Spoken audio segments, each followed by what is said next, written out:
Character और भाजपा इसका कोई लेना देना नहीं। भ्रष्टाचार की लड़ाई और भाजपा इसका कोई लेना देना नहीं। व्याभिचार दाई नेम भाजपा, क्योंकि भाजपा का व्याभिचार से कोई लेना देना नहीं। और ये कैरेक्टर पार्टी का इसलिए बना, पार्टी विद द डिफरेंस, चाल चरित्र चेहरे वाली ये पार्टी इतनी नीचे गिर गई है कि अब संघ को भी चिंता हो रही है कि ये पार्टी अब जाएगी कहाँ। सर, मैं आपको दावे के साथ कहता हूँ कि संघ भी डर रहा है कि 2024 में 370 पार आ गया तो ये हम पे भी रिसीवर बिठा देगा और बोलेगा तुम सही संघ नहीं हो, अब मैं संघ चलाऊंगा। क्योंकि एक विकृत मानसिकता के साथ सोच बढ़ा है। कोई कैबिनेट का मंत्री नहीं कह सकता कि मैं मंत्री हूं, कोई बीजेपी शासित राज्य का मुख्यमंत्री नहीं कह सकता कि मैं मुख्यमंत्री हूं। जैसा वो राय साहब जो चंपत राय है, उन्होंने कह दिया कि मैं तो मोदी जी को विष्णु का रूप में देखता हूं। तब से विष्णु जी, मैंने मोदी जी ने उनकी बात बहुत सही मानी और अपने आप को विष्णु मानने लगे। तो जब भगवान विष्णु जब श्री कृष्ण के अवतार में गीता बता रहे थे तो सब कुछ बताने के बाद भी अर्जुन की हिम्मत ही नहीं हो रही थी। तो फिर वो श्री कृष्ण अपने आप को बताते कि मैं क्या हूँ, मैं पेड़ों में पीपल हूँ, जानवरों में शेर हूँ, मनुष्य में अर्जुन हूँ। वो अपनी व्याख्या करते हैं। वैसे मोदी जी ने व्याख्या करना शुरू कर दी, मैं महाराष्ट्र में एकनाथ हूँ, मैं मध्य प्रदेश में यादव हूँ, मैं राजस्थान में शर्मा हूँ, मैं डिफेंस मिनिस्ट्री में राजनाथ हूँ, मैं हूँ। एक जगह नहीं बोल पा रहे हैं, वो है गृह मंत्रालय। वो जब भी गले पे आती है कि गृह मंत्रालय में अमित हूँ, तब अमित भाई ऐसे देखते हैं, सारो उठे नहीं हो तुम, हाँ, इधर नहीं आना। तो कुल मिलाकर कम से कम महाराष्ट्र एक ऐसा राज्य है, मैं बार बार कह रहा हूँ, मैं यदि हो सकता है मैं अतिशयोक्ति में बोल रहा हूँ, मुझे कांग्रेस पे विश्वास नहीं है। कांग्रेस पार्टी पे ही मुझे विश्वास ही नहीं है कि वो ये लड़ाई लड़ पाएगी। वो बाय डिफॉल्ट गेनर बनना चाहती है। तुम लड़ाई लड़ो, यदि मोदी जी हार गए तो हमारी विजय है, लेकिन मैं लड़ाई नहीं लड़ूंगा।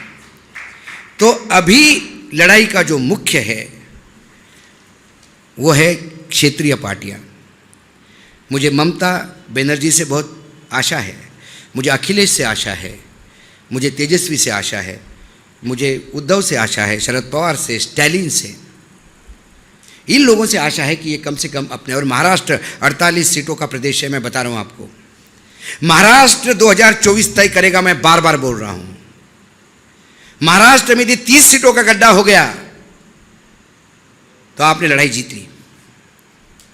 और जो 30 सीटों का गड्ढा करने के लिए आपको किसी के भरोसे नहीं रहना है, क्योंकि जब जयप्रकाश नारायण की हुंकार हुई थी, वो तो हम किताबों में पढ़ते हैं, आर्टिकल्स पढ़ता हूं, मैं तो छोटा था, दादा तो थे तब, दादा ने तो वो लड़ाई लड़ी है।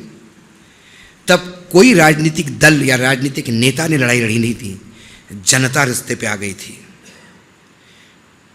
क्योंकि जब संसद आवारा होती है तो जनता रास्ते पे उतरती है। अब संसद आवारा हो चुकी है। जिस संसद में विरोधियों को बोलने नहीं जाता, निष्कासन का रास्ता अपनाया जाता है, जिस संसद में बिना चर्चा किए बिल पास होते हैं, जिस संसद में रिकॉर्ड पे झूठ बोला जाता है और झूठ परोसा जाता है, उसे आवारा नहीं कहेंगे तो क्या कहेंगे? जहां स्पीकर बंधुआ मजदूर बनता है सत्ता का, जहां राष्ट्रपति मौन धारण करके बैठती है, ना कोई दिखती है उनको, ना कोई सुनाई देता है, ना कोई बोलने के लिए तैयार है। जब मणिपुर जल रहा था तो एक दिन मुझे फ़ोन आया रात को 9 साढ़े 9 बजे, संडे का दिन था, ड्राइवर नहीं था, मैं गाड़ी चला रहा था, फ़ोन बार बार बज रहा था। तो मुझे लगा पता नहीं कौन रात को 9 बजे इतना क्यों बार बार फ़ोन कर रहा। तो मैंने गाड़ी साइड को लगा के इरिटेट होते मुझे बोला हेलो, बोले अशोक, बोले कौन? महिला का आवाज़ था। बोले अनुसुईया। मतलब कौन अनुसुईया? अनुसुईया तुम्हारी बड़ी दीदी अनुसुईया उइके बोल रही हूँ, मणिपुर गवर्नर। मतलब अरे क्योंकि जब कंबाइन मध्य प्रदेश था तब से हम जानते थे उनको, हमारी पत्रकारिता और उनकी राजनीति साथ में शुरू हुई। तो ऐसे कई नेता हैं कि स्ट्रगल के दिनों में वो हम साथ में बैठ के एक दुकान पे चाय पीते थे कि मेरा टिकट कट रहा है, हमने बोला यार हमारी भी औकात नहीं दिलवाने की, ऐसी बात होती थी। इसके एक बार मिल को देखो दीदी, इसको मिल के देखो, तो वो संबंध थे। बोले अशोक दिल हल्का करना है, तुझसे बात करनी है। मतलब बोलो न दीदी क्या हुआ? तो उसने जो मणिपुर का वृत्तांत बताया मैं आपको बयान नहीं कर सकता। और जब बता रही थी तो फूट फूट के रो रही थी। मैंने बोला दीदी आप गवर्नर हो, ऐसा रो मत। बोले बेडरूम में बैठ के बैठी हूँ बेटा, तुझसे ही दिल हल्का कर सकती हूँ। जो रिपोर्ट हो रहा है उसके 1000 गुना चीज़ें हुई है। बोले आप समझ सकते हो क्या हुआ मणिपुर का। और ये इसको नराधम नहीं कहूँ तो क्या कहूँ, शब्द नहीं है मेरे पास। मैं भी एक इंसान हूँ, मैं भी मेरे देश के प्रधानमंत्री की इज्जत करता हूँ, लेकिन यदि वो काम करे तो रावण को रावण नहीं कहूँ तो क्या कहूँ, नराधम को नराधम नहीं कहूँ तो क्या कहूँ। बंगाल में यदि एक कोई कांड हो जाता है तो उस कांड के लिए प्रधानमंत्री बंगाल में जाके उन महिलाओं से मिलते हैं। बंगाल में जो हुआ उसको मैं सही नहीं मानता, बिल्कुल गलत है। प्रधानमंत्री गए, जाना चाहिए। प्रधानमंत्री ने उन महिलाओं से बात की, लेकिन मेरे प्रधानमंत्री को साफ सूंघ जाता है क्या? जब मणिपुर में महिलाओं का होता है तो एक शब्द बोलने के लिए तैयार नहीं है, मणिपुर जाने को तैयार नहीं है। तब वो मणिपुर की बेटियां उनका परिवार नहीं है। जब खिलाड़ी हमारी कुश्ती की अपनी इज्जत लूट चुकी है, इसकी गुहार लगाने के लिए एफआईआर दर्ज करना चाहती थी। एफआईआर दर्ज करने के लिए यदि सर्वोच्च न्यायालय का साथ लेना पड़े तो इससे ज्यादा दुर्गति इस देश में महिलाओं की हो नहीं सकती। किस महिला सशक्तिकरण की बात करते हैं आप? किस आधी आबादी की बात करते हैं आप? इस हॉल में बैठी हुई कोई महिला, उसको 100 किलो तोला तो सोना भी दे दो, लेकिन उसकी बेटी की इज्जत पे आ जाएगी तो 100 किलो सोना फेंक के अपने बेटी की इज्जत बचाने के लिए रणांगण पे उतर आएगी। ये वो देश है।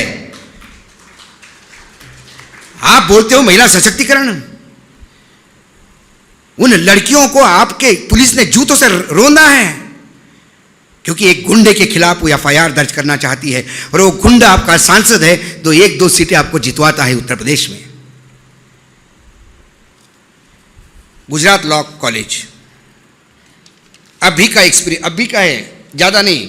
Gujarat national law college campus में लड़कियों के हॉस्टल में मैसिव व्यभिचार हुआ लड़कियों के साथ, और लड़कों के हॉस्टल में घुस के उन्होंने लड़कों के साथ भी व्यभिचार किया।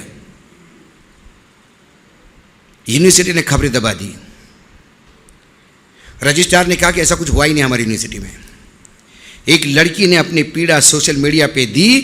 वहाँ के उच्च न्यायालय की जो न्यायाधीश थी उसने सुओ मोटो एक्सेप्ट करते हुए इस केस को ओपन किया और उसने कहा अपने ओपनिंग रिमार्क में कि हम मुंह दिखाने के लायक नहीं रहे हैं। यदि लॉ यूनिवर्सिटी में ऐसी बातें होती है, जो देश के लोगों के कानून के अधिकार की रक्षा करने के लिए जो फौज तैयार हो रही है, यदि वो अपने ही अधिकारों का रक्षण नहीं कर पाती तो इससे ज़्यादा शर्मसार बात नहीं हो सकती। उन्होंने हाईकोर्ट के रिटायर्ड जज हर्षा देवानी को इंक्वायरी करने के लिए भेजा और जो इंक्वायरी रिपोर्ट आ गई तो रोंगटे खड़े करने वाली थी। जो संदेश खली में हुआ वो उसका 1% है, मैं दावे के साथ कहता हूं। राम राज्य 35 साल का गुजरात में सरकार है, राम राज्य की बीजेपी की 10 साल से डबल इंजन की सरकार है। विष्णु का अवतार समझने वाले नरेंद्र मोदी का गृह प्रदेश है, महात्मा गांधी की भूमि है, सरदार वल्लभ भाई पटेल की भूमि है। पटेल का स्टैचू बड़ा करने से पटेल की महानता नहीं होती। अरे पटेल के गुणों का कुछ तो अपने में लिया होता।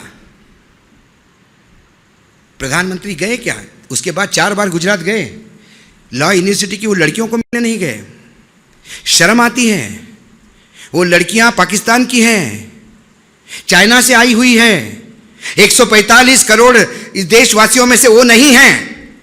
झूठ बोलते हैं जब मैं बोलते हैं कि मेरा देश पूरा मेरा परिवार है। इसका कोई परिवार नहीं है। यह सिर्फ खुद ही अपना परिवार है। इसको उद्योगपति अपने फैंसी ड्रीम्स करने के लिए चाहिए। इसको अपने पत्रकार भाट चाहिए, अपने चरण भाट, जो रोज इसकी भटेती करे, इसके कसीदे गाए। इसे अपने पार्टी में वो तमाम नेता चाहिए जो नीचे मुंडी करके आंख बंद करके बैठे। इसे विपक्ष तो चाहिए ही नहीं। और उसके बाद ये कहता है कि महिलाओं के लिए मेरी माँ बर्तन मांजती थी, तो अरे तुम्हारी माँ बर्तन मांजती थी तो तुम उस गरीबी का बदला बाकी लोगों के बच्चों से क्यों ले रहे हो? हर एक के माँ बाप ने, कोई करोड़पति बन के नहीं आया। हर एक के घर में संघर्ष हुआ है। धीरू भाई अंबानी भी पेट्रोल पंप पे पेट्रोल बेचते थे। इसका मतलब कल अनिल अंबानी और मुकेश अंबानी पेट्रोल पंप पे पेट्रोल बेचने वालों को जूता ही मारना शुरू करें सुबह शाम तक।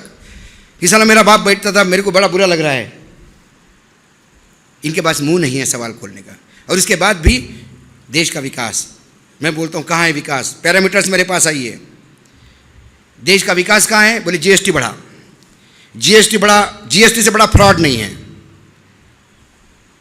और ये जब आपको अंधभक्त बोलते हैं ना कि जीएसटी इतना बड़ा, फिर भी कहते हो इकोनॉमी ठीक नहीं है। जीएसटी कैसा बढ़ा? फरवरी का जीएसटी बताता हूं। अभी अब हम मार्च में हैं, फरवरी का जीएसटी बताता हूं। 1,63,337 करोड़ रुपए जीएसटी फरवरी। उनमें से central GST 31,785 crore, state GST 39,615 crore और आईजीएसटी 84,094 करोड़। ये आईजीएसटी क्या है? ये इंटर बिलिंग और उससे ज़्यादा इंपोर्ट से मिलने वाले टैक्सेस है। यदि टोटल जीएसटी में सेंट्रल जीएसटी और स्टेट जीएसटी से भी ज़्यादा इंपोर्ट पे टैक्स लगा के और सेस लगा के यदि आप पैसा कमाते हो तो ये देश नीचे जाना तय है। क्योंकि जो देश इंपोर्ट पे टैक्स लगा के अपनी ड्यूटी कमाता है वो अपने देश को बर्बादी के कगार पे ले जा रहा है। क्योंकि हमारे देश में इंपोर्ट ज़्यादा, एक्सपोर्ट कम और 200 अरब डॉलर का घाटा है। कहाँ जाएंगे हम? जब ये आंकड़े कहते तो बोलते नहीं इंपोर्ट अभी नेसेसरी है, बाद में हम कवर करेंगे। अरे 10 साल से यही बोल रहे हो। पहले बोल रहे थे मुझे उनको 60 साल दिए, मुझे 60 महीने चाहिए, 60 महीने दिए। फिर आपने कहा 5 साल और चाहिए, 5 साल और दे दिए। हर बार आपको हम समय देते हैं और हर बार आप एक नीचांक गांठते हो और फिर झूठ बोलते हो कि हमने देश बहुत प्रगतिशील है, मंगलयान भेजा, रामलला आ गए हैं। अरे बाबा रामलला आ गए तो आ गए, आगे क्या? रामलला के लिए तो लोग डोनेशन दे रहे हैं, वो तो 56 भोग खाएगा। लेकिन रामलला के वहाँ जो दिए लगते हैं, 85 लाख दिए और 80 लाख दिए और 90 लाख दिए का जो Guinness book of world record बनाते हो, वो दिया बुझने के बाद उस दिए से तेल लेने के लिए छोटी छोटी बच्चियां पुलिस के डंडे खाती है। शर्म आनी चाहिए, शर्म आनी चाहिए। राम के मंदिर में जाने के पहले मेरा राम उस मंदिर में है ही नहीं यदि मेरे छोटी बच्चियां वहां पुलिस के डंडे खा रही हैं। मेरा राम वहां नहीं हो सकता। मेरा राम तो शबरी के बेर खाता है। मेरा राम केवट की धन्यवाद देता है। मेरा राम रईस को चोचले नहीं पालता। सर्वोच्च न्यायालय ने जब बॉन्ड पे बात करी तो प्रधानमंत्री कह गए कि सुदामा आता है श्री कृष्ण को मिलने और पोटली में से कुछ निकाल के देता है तो सर्वोच्च न्यायालय को तकलीफ है। अरे भाई क्या सुदामा है तुम्हारे? ये कौन से चावल ला रहे हैं? क्या डायमंड के बना के ला रहे हैं क्या? एक एक चावल 1400 करोड़ रुपए, 500 करोड़ रुपए।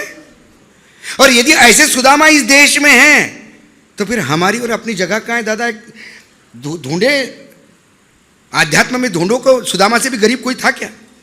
क्योंकि हमें यही मालूम था कि सुदामा सबसे गरीब ब्राह्मण था। यदि सबसे गरीब ब्राह्मण अब्जोपति है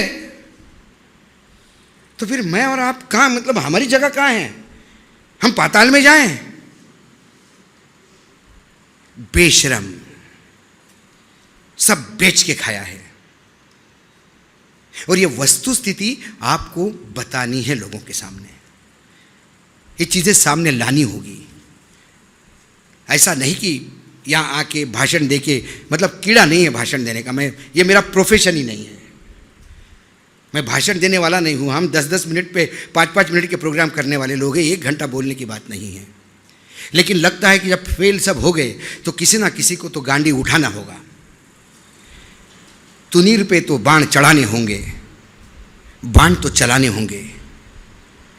भले ही अकेला चले, साथ में लोग आते हैं, मिलते हैं, सुनने वाले लोग भी हैं और मेरे जैसे बोलने वाले लोग भी हैं, लेकिन सुनने वालों की तादाद कम है।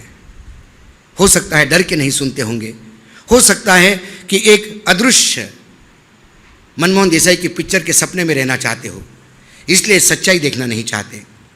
लेकिन आप सच्चाई से कब तक भागते फिरोगे? ये आपके सामने भूत आके खड़ा हो जाएगा। मैं बार बार बोलता हूँ, हमने तो ज़िंदगी जी ली है, हम चले जाएंगे तो आने वाले श्राद्ध के दिन हमारे पोते हमारे फोटो को जूते से नहीं मारे, इसीलिए ये करना पड़ रहा है। कोई कौवे का इंतज़ार नहीं करेगा, कोई घास नहीं डालेगा, मैं बता रहा हूँ आपको, क्योंकि तब तक आप जिंदगी नरक बना चुके होंगे इस देश में। मैं ये नहीं कहता हूँ कि कोई राजनीतिक दल ठीक है, लेकिन ऐसे मर्द को चुनाव जिताइए कि जो आंखों में आके डाल के पूछे कि ये गलत है या सही है, बता। वहाँ जाके पूछ हिलाते हुए होयबा होयबा बोलने वाले लोग नहीं चाहिए। और यदि ऐसे सांसद भेजोगे तो ये आपका अपमान है। नपुंसकों को आगे भेजोगे तो वो आपके रिप्रेजेंटेटिव है, और फिर आप में भी पौरुषत्व कहाँ से आएगा यदि आपके नेता ऐसे हो तो। इसलिए ये यज्ञ है। 2000 के चुनाव, 2024 के चुनाव, ये चुनाव मात्र नहीं, ये देश की एक दिशा देने वाली तय होगी।